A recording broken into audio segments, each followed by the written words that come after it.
He walked into the studio armed with data, confidence, and the Trump name. But in less than 5 minutes, Africa's youngest president turned him into a global example of how privilege fails when it meets preparation. The Newsmax studio in West Palm Beach seethed with activity this hot morning in May 2025. Barron Trump, now 19 years old and determined to establish himself as an independent political voice, had insisted on making a special appearance. He wanted to correct what he believed were lies being spread about his father, particularly regarding a recent confrontation with Ibrahim Traoré. Tall and lean like his father, standing at 1.98 meters, Barron wore a flawless navy suit and a red tie. It was a deliberate choice, echoing the iconic Trump brand. His blue eyes sparkled with the confidence of youth and the privilege of someone who had never truly tasted defeat. "We are live in 5 minutes, Mr. Trump," the studio director announced. Barron adjusted his tie and smiled at the test cameras. He had spent weeks preparing for this moment. He had studied every word of the confrontation between his father and President Ibrahim Traoré, searching for weak points, determined to publicly challenge the Burkinabe leader. "Good morning. I'm Greg Kelly, and today we have with us Barron Trump," said the Newsmax host. "He's the son of President Donald Trump and is here to defend his father's legacy against the accusations of an African dictator." Barron smiled confidently. "Thanks for having me here, Greg. It's time someone told the truth about Ibrahim Traoré and exposed his lies to the American people." Meanwhile, across the Atlantic in Ouagadougou, Ibrahim Traoré was reviewing economic reports in his presidential office when Major Debo entered discreetly. "President," Debo said, "the former president's son is on television, talking about you again. This time, it seems he's come with prepared arguments." Traoré, now 36 and seasoned in international affairs, raised an eyebrow. "Barron Trump? The 19-year-old boy who made noise a few months ago?" "Yes, sir. But this time, he claims to have evidence proving your statements about the United States were false." Ibrahim leaned back in his chair, intrigued. What kind of evidence could a college student possibly have about international politics? "Sir, maybe you'd better watch for yourself," Debo said, connecting the live broadcast to the presidential screen. On TV, Barron was gesturing confidently. "Ibrahim Traoré lied blatantly about American statistics. I have the real data, and I will prove he manipulated numbers to humiliate my father." Ibrahim leaned forward, interested. He had dealt with presidents and prime ministers, but being challenged by an American teenager was a new experience. "Prepare a connection," he said calmly. "If the young man wants to play with data, let's see how well he did his homework." Back in the studio, Barron was in full stride. "Greg, Traoré said 38 million Americans live in food insecurity," he said, consulting a stack of printed papers.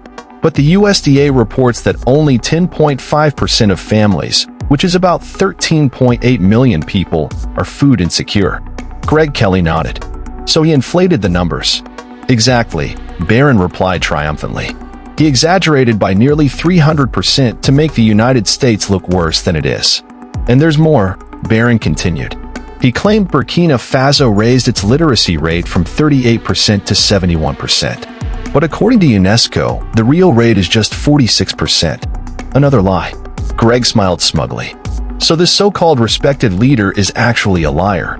"Exactly, Greg," Barron replied, confidence dripping from his voice. "Ibrahim Traoré is a fraud, using false statistics to attack developed countries and cover up his failures." In Ouagadougou, Ibrahim watched with growing interest, not concern, but genuine curiosity.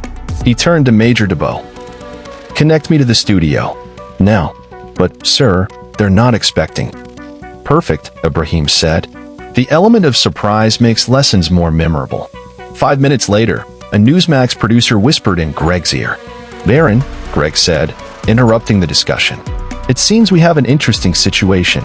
President Ibrahim Traoré is on the line and wishes to respond." Barron blinked, then smiled confidently. "Perfect.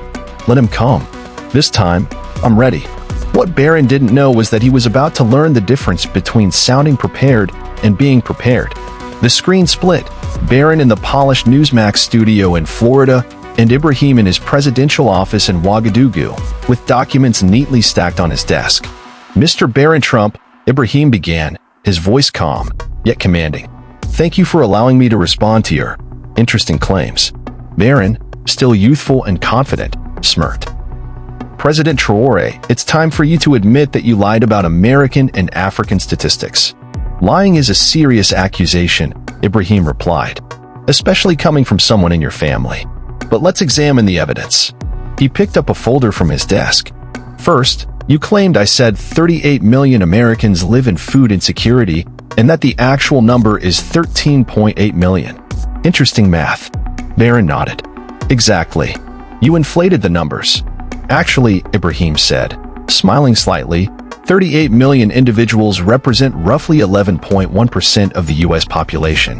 Your 13.8 million figure represents 10.5% of families, not individuals. He paused. The USDA's 2024 report states that 10.5% of households are food insecure. With an average household size of 2.75 people, that's approximately 38.1 million individuals. Barron's first point had just collapsed. He scrambled to recover. Okay, but what about literacy? You said 71%, but UNESCO says 46%. Ibrahim leaned forward slightly. Mr. Trump, you just showed why privileged young people shouldn't speak on topics they don't understand. Barron opened his mouth, but Ibrahim continued. UNESCO publishes two literacy figures. The 46% figure includes all adults.